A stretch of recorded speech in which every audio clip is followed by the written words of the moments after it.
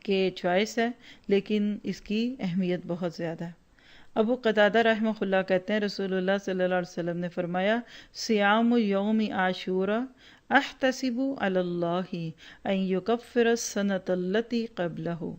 یہ صحیح مسلم کی روایت ہے 2746۔ میں سمجھتا ہوں کہ اللہ تعالیٰ عاشورے کے دن کے روزے کے بدلے گزشتہ 1 سال کے گناہ معاف کر دے گا۔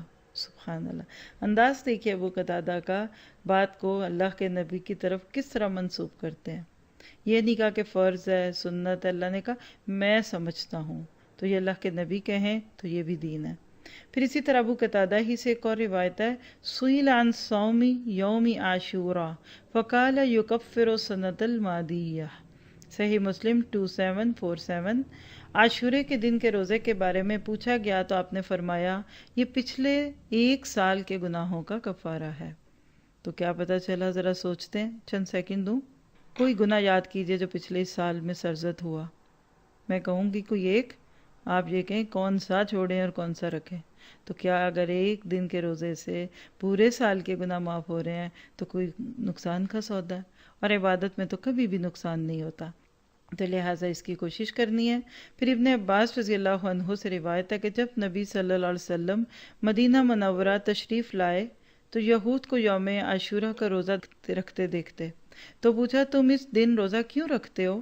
انہوں نے جواب دیا یہ عظمت والا دن ہے، اس دن اللہ تعالیٰ نے حضرت موسیٰ اور ان کی قوم کو نجات دی اور فرعون اور اس کی قوم کو غرق کر دیا، تو حضرت موسیٰ نے بطور شکر یعنی انہوں نے اس دن کا روزہ رکھا، اس لیے ہم بھی یہ روزہ رکھتے ہیں۔ آپ نے فرمایا موسیٰ سے تمہاری نسبت ہم زیادہ قریب ہیں، اس لیے پھر آپ نے خود بھی روزہ رکھا اور صحابہ کرام رضی اللہ عنہم کو بھی اسی کا حکم دیا۔ یہ صحیح مسلم کی روایت ہے 2658 نمبر کی۔ تو اس سے کیا پتہ چلتا ہے کہ یہ بھی حقیقت میں ایک خوبصورت دن ہے۔ اور یہاں دیکھیے ایک ہی دن ہے، کسی قوم کی نجات ہے تو کسی قوم کی تباہی ہے۔ اصل میں یہی قیامت کے دن ہوگا۔ قیامت کا دن کچھ لوگوں کے لیے تو خوشیوں کا دن ہے، کچھ کے لیے غم کا، جیسے ریزلٹ کا ڈے ایک ہی ہوتا ہے، لیکن فرسٹ آنے والوں کے لیے مبارکیاں اور خوشخبریاں اور فیل ہونے والوں کے لیے حسرتیں۔ یہاں چند سیکنڈ کے لیے سوچئے میرا ڈے آف ججمنٹ کیسا گزرے گا۔ اللہ تعالیٰ آپ کو مجھے ابھی سے اس کی فکر لگا دے۔ اب سوال پیدا ہوتا ہے کہ یہ روزہ جو یہود رکھتے تھے تو کیا ہم رکھ سکتے ہیں؟ تو یاد رکھیے کہ روزے میں یہود کی مشابہت سے بچنے کا حکم دیا گیا۔ اس کے لیے آپ نے 10 کے ساتھ 9 محرم کے روزے کو ملانے کی خواہش کا اظہار کیا۔ عبداللہ بن عباس رضی اللہ عنہ سے روایت ہے کہ رسول اللہ صلی اللہ علیہ وسلم نے عاشورے کا روزہ رکھا اور لوگوں کو بھی اس کے رکھنے کا حکم دیا، تو لوگوں نے کہا کہ اللہ کے رسول یہ وہ دن ہے جس کی یہود و نصارہ عزت کرتے ہیں۔ آپ نے فرمایا اگر اللہ نے چاہا تو ہم 9 تاریخ کا روزہ بھی رکھیں گے، صحیح مسلم کی روایت 2666۔ لیکن اگلا محرم آنے سے قبل ہی آپ کی وفات ہو گئی، چنانچہ 10 محرم کے ساتھ 9 محرم کا روزہ رکھنا افضل ہے۔ کسی وجہ سے 9 محرم کا روزہ نہ رکھ سکیں تو 11 محرم کا ساتھ ملا سکتے ہیں، ویسے کوشش 9 کی کریں، ٹھیک ہے؟ کیا پتہ چلا، ذرا سا نوٹ کیجئے جو اصل نقطہ ہے، کیا کہ غیر مسلم اقوام کے ساتھ ادنا سی مشابہت سے بھی بچنا چاہیے، خواہ وہ عبادات میں ہو یا عقائد میں ہو، عادات و اطوار میں ہو یا رسم و رواج میں ہو۔ آج ہمارا حال کیا ہوگا یہ ہم سب خود دیکھیں گے۔ حضرت عبداللہ بن عمر رضی اللہ عنہ سے روایت ہے رسول اللہ صلی اللہ علیہ وسلم نے فرمایا من تشبہ بقوم فہو منہم، یہ سنن نبی داؤد کی روایت ہے، جس نے کسی قوم کی مشابہت اختیار کی وہ انہی میں سے ہے۔ تو اللہ تعالیٰ ہمیں تشبیہ سے بچا لے۔ تو یہ تھی چند باتیں جو محرم سے متعلق تھیں۔ اب ایک چھوٹی سی بات کہ محرم اور کربلا کا کیا تعلق ہے، تو نوٹ کیجئے گا کہ واقعہ کربلا وفات النبی صلی اللہ علیہ وسلم سے 50 سال بعد محرم 61 یعنی 61 ہجری میں پیش آیا، جبکہ سنت نبوی مکمل ہو چکی تھی۔ لہٰذا آج اگر واقعہ کربلا کے حوالے سے کوئی اعمال اور افعال ثواب اور نیکی سمجھ کر انجام دیے جاتے ہیں تو وہ کسی بھی درجے میں سنت میں نہیں آ سکتے، کیونکہ سنت تو پوری ہو چکی تھی۔ تو جب سنت نہیں تو قبولیت کہاں ہوگی بارگاہ الہی میں؟ تو اضافہ ہی ہوا یا بدعت ہوئی۔ تو ہمیشہ یاد رکھیے کام وہ کرنا ہے جو اللہ اور اس کے رسول نے کیا۔ آپ اور میں آج کیا کریں؟ محرم کی حرمت کا خیال رکھیں، کیونکہ کچھ فسادات اور ایسے جھگڑے ہر سال سننے میں آتے ہیں، تو یاد رکھیے کہ دین اسلام امن اور پیس والا دین ہے، تو محرم الحرام کی حرمت کا خیال رکھنا چاہیے۔ قرآن پاک میں اللہ تعالیٰ نے جہاں حرمت کے مہینوں کا ذکر کیا وہاں ساتھ ہی فرمایا فَلَا تُظْلِمُوا فِيهِنَّ أَنفُسَكُمْ، سورۃ توبہ 36 ہے، پس ان مہینوں میں اپنے اوپر ظلم نہ کرو، یعنی کوئی ایسا کام نہ کرو جو اللہ تعالیٰ کی ناراضگی اور اس کی نافرمانی کا ہو۔ گناہ، بدعات اور منکرات سے بھی کام نہیں کرنے چاہیے۔ اسی طرح محرم حرمت والے مہینوں میں سے ایک ہے، تو لہٰذا چاہیے کہ ہر اس کام سے بچیں جو کسی بھی طرح اس کی حرمت کو پامال کرے، مثلا ہر قسم کے جھگڑے سے بچنا، فتنہ و فساد سے اپنے آپ کو دور رکھنا، اپنے بھائیوں کی جان، مال اور عزت کی حرمت کا خیال رکھنا۔ ابن عباس رضی اللہ عنہ سے روایت ہے کہ رسول اللہ صلی اللہ علیہ وسلم نے حجۃ الوداع کا جو خطبہ تھا اس موقع پہ فرمایا تمہارا خون، تمہارا مال، تمہاری عزت ایک دوسرے پر اسی طرح حرام ہے جس طرح تمہارے آج کے دن کی، اس شہر کی اور اس مہینے کی حرمت ہے۔ یہ بخاری کی روایت ہے 1739 نمبر کی۔ تو کیا آپ کا یہ پیغام پھر ہمارے لیے کافی نہیں ہے؟ زبان اور عمل دونوں سے ہر اس کام سے بچیے جو دوسرے کی اذیت اور تکلیف کا باعث بنے یا جس سے کسی کی دل آزاری ہو۔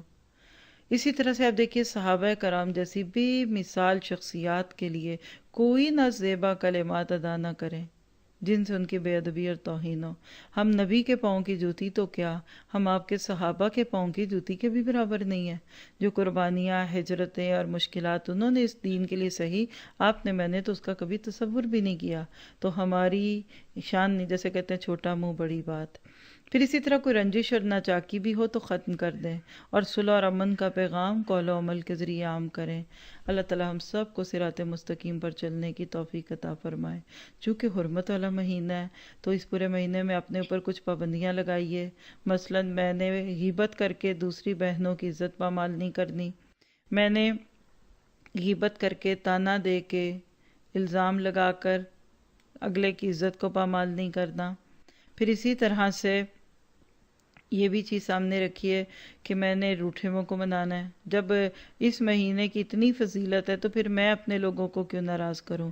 اگر مہینہ حرمت والا ہے تو میرے پیٹ میں حرام کا ایک لقمہ نہیں جائے گا، نہ میں نے حرام دیکھنا، نہ سننا، نہ بولنا۔ چند دن کی، ایک ماہ کی پابندی لگائیں گے، اللہ سے بہت امید کی جاتی ہے کہ پھر اس کے بعد اس کی عادت ہو جائے گی۔ جزاک اللہ خیر واحسن الجزا۔ اللہ تعالیٰ آپ کو، مجھے ہر دن سے بہترین فائدہ اٹھانے والا بنائے اور ہماری زندگی اس دین کی خدمت میں گزر جائے، اور ہم لوگوں کے بیچ میں اس طرح سے ہوں کہ جیسے پھول خوشبو پھیلاتا ہے، اور اللہ تعالیٰ ہمیں ضائع ہونے سے بچا لے۔ جزاک اللہ خیر۔ السلام علیکم ورحمۃ اللہ وبرکاتہ۔